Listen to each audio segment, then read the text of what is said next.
What if some of Hollywood's most celebrated legends weren't just charming or talented, but secretly, hilariously clueless in real life? For all the glamour, awards, and box office glory, behind the curtain, many of these stars made choices so baffling, they've become as legendary as their on-screen roles. Today, we're pulling back the curtain on Hollywood icons who weren't quite the geniuses the public thought they were, and in some cases, were shockingly naive. By the end, you'll never look at these stars the same way again. Johnny Weissmuller, Tarzan without a script. Johnny Weissmuller was a true American hero before Hollywood came knocking. 5 Olympic gold medals, a bronze, and a body that looked carved from stone. MGM saw him and thought, perfect Tarzan. And for audiences, he was. His jungle yell became one of the most iconic sounds in cinema history. But when the cameras stopped rolling, the legend of Tarzan quickly turned into the joke of Tarzan. Weissmuller had trouble reading scripts, trouble memorizing lines, and trouble stringing together dialogue. Directors quietly shifted his scenes toward action, leaving the talking to others. When he forgot lines, he just let out grunts and yells, and nobody corrected him. One crew member even quipped, "We just let him swing. He was better with the rope than the script." And while he was making good money, Weissmuller didn't know what to do with it. He poured his earnings into doomed hotels, gimmicky businesses, and even tried to open a Tarzan-themed restaurant chain. It failed spectacularly. His personal life wasn't much more stable. 5 marriages, impulsive proposals, and decisions that baffled even his closest friends. By the 1962nd, Weissmuller was broke and wandering the halls of a Las Vegas hotel in his robe, still calling himself Tarzan. He had immortality on screen, but behind it, he remained the punchline of his own story. But Weissmuller wasn't alone. Hollywood has another cautionary tale. A man so delusional he thought he was the greatest director who ever lived, even while making the worst movie of all time. Ed Wood, the king of bad movies. Edward D. Wood Jr. lived for filmmaking. He truly believed he was a genius, a visionary, who would change the art forever. Unfortunately, nobody else agreed. His 1959 movie Plan 9 from Outer Space is still hailed as the worst film ever made. Here's how bad it was. He cast Bela Lugosi, the original Dracula, shortly before Lugosi died. Instead of replacing him, Wood used an actor twice his height to fill in, covering his face with a cape. The flying saucers? Paper plates dangling on strings. The dialogue? So incoherent it became comedy. But Wood never admitted failure. He genuinely believed his films were misunderstood masterpieces. He wrote scripts riddled with errors, shot entire scenes out of focus, and declared every line of dialogue to be pure Shakespeare. Actor Paul Marco recalled that Wood's optimism was unmatched. He was convinced his critics were just blind to his brilliance. Sadly, he died, broke, alone, and drinking cheap whiskey in a dingy apartment. It wasn't until decades later that cult fame embraced him. At least Wood thought he was brilliant. But Jane Mansfield? She knew she was smart and still decided to play dumb. Jane Mansfield, trapped by her own act. Jane Mansfield was no fool. She had an IQ of 163, spoke 5 languages, and could play classical violin. But none of that made headlines. What did? Her champagne-filled bathtubs, outrageous stunts, and constant dumb blonde antics. She leaned into the role so heavily that even studio executives believed it was real. Tabloids couldn't get enough of her, but serious acting roles slipped away. In The Girl Can't Help It and Will Success Spoil Rock Hunter, critics dismissed her performances as parody. Behind the glamour, Mansfield made reckless choices. She turned down Broadway revivals because they didn't include television coverage. She starred in low-budget shock films for publicity, like Promises, Hollywood's first mainstream nude film. And her chaotic personal life only fueled the downfall. Bitter divorces, fringe connections like Anton LaVey of the Church of Satan, and endless stunts to stay relevant. By the time of her tragic car accident in 1967, Mansfield had become a cautionary tale. She wasn't remembered as a brilliant woman boxed in by Hollywood, but as someone who played dumb so well, she couldn't escape the character even when it was sinking her career. But some stars weren't pretending to be clueless, they genuinely were. Which brings us to Wallace Beery. Wallace Beery. Brute force, no brains. Wallace Beery was one of MGM's biggest stars in the 1932nd. He even won an Academy Award for The Champ. On screen, he was tough, gruff, and lovable. Off-screen, not so much. Beery struggled with anything beyond simple dialogue. According to MGM records, his lines were often rewritten phonetically because he couldn't grasp their meaning. Joan Crawford loathed working with him, calling him cruel and arrogant. Child star Jackie Cooper admitted Beery would pinch him just to make him cry on camera. Beery also had a temper and terrible judgment. He invested in ostrich farms and novelty candy shops, convinced they'd make him rich. When asked to speak at political events, his response was famously, "I ain't got time for them kind of thinking." In the end, Beery's legacy lasted, but not for intellect or charm. He was simply a big-screen brawler whose force carried him further than his mind ever could.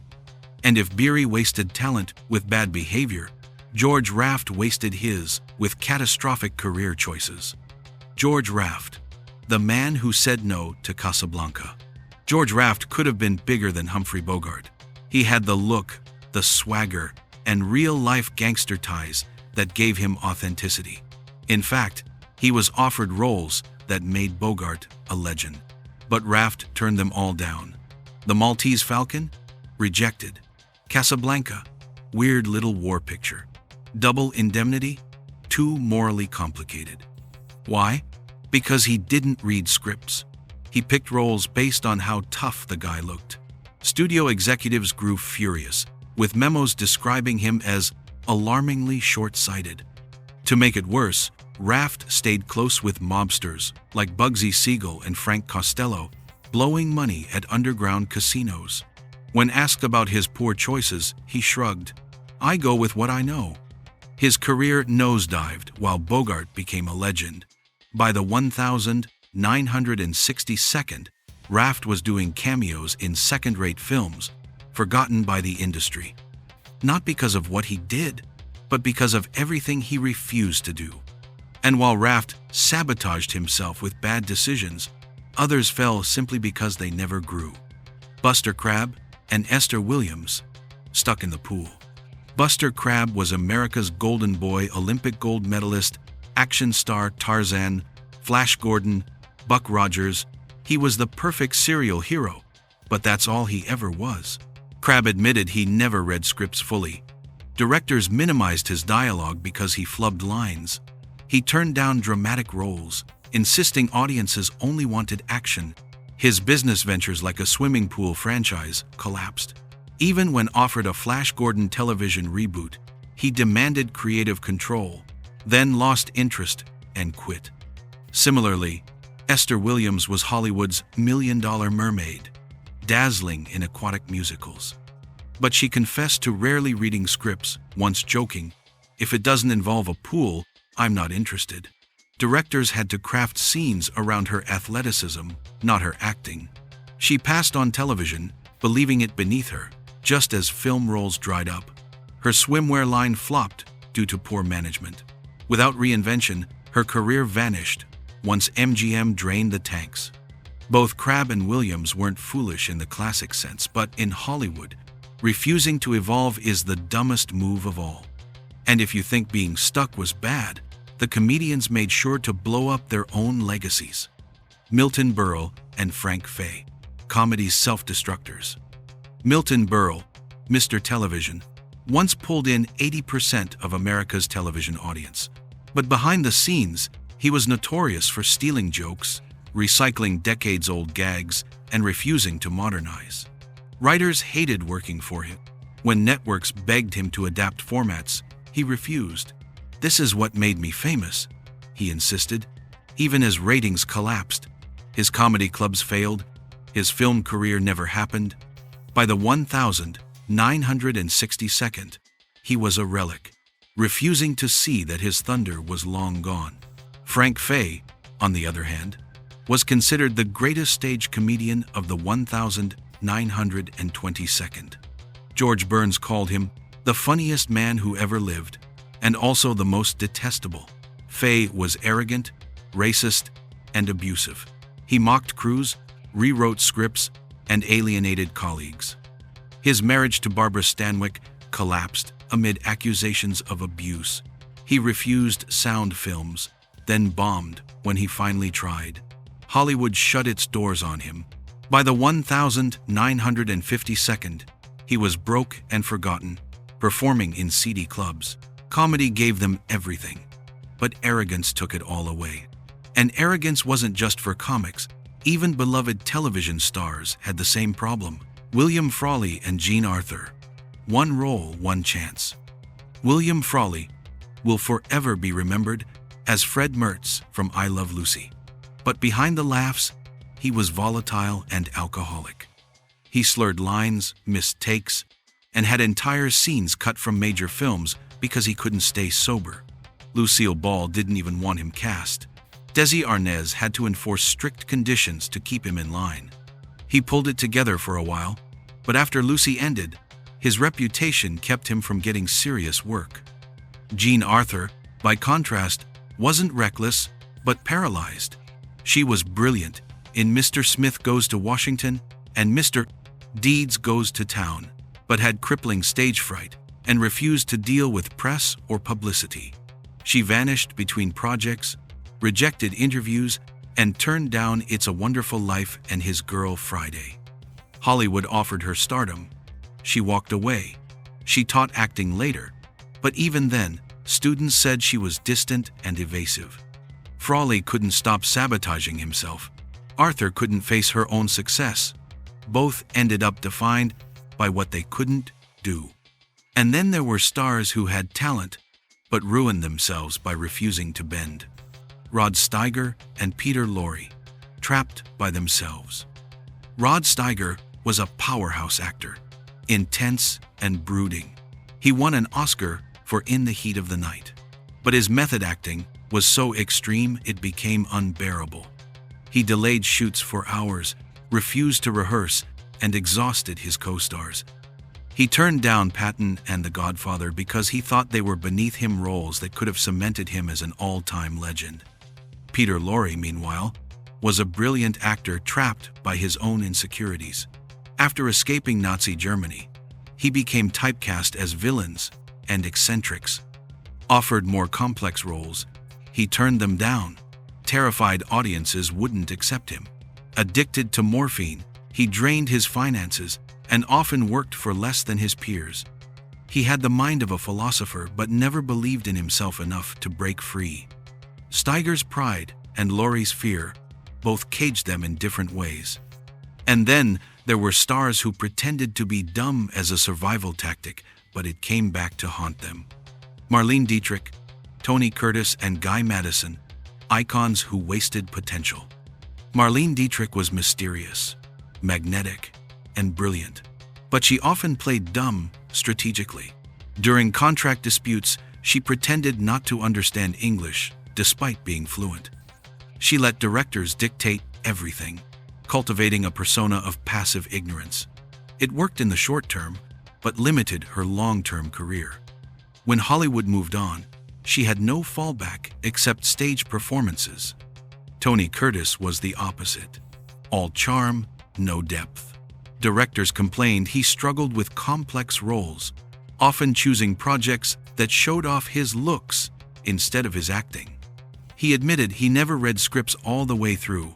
His marriages and personal life were a string of impulsive mistakes. Guy Madison might be the most glaring example. Discovered as a handsome telephone lineman, he was pushed into stardom despite zero talent. Directors compared his acting to a bookshelf. He asked which way to face the camera well into his career. He bought a ranch with no income plan. Within a decade, he was relegated to cheap European films. Each of them had opportunities. Each wasted them in different ways through vanity, passivity, or plain lack of skill. Conclusion: the real drama wasn't on screen. Hollywood sells the dream that stars are larger than life, untouchable geniuses destined for greatness. But as these stories show, many of its brightest legends were deeply flawed, shockingly naive, or simply their own worst enemies. Some couldn't read scripts. Some refused to grow. Some played dumb so well they trapped themselves. Their brilliance and their foolishness existed side by side. And sometimes it's the foolishness we remember most. So the next time you watch a classic Hollywood film, remember the real drama wasn't always on screen. Sometimes, the biggest legends were also the biggest fools.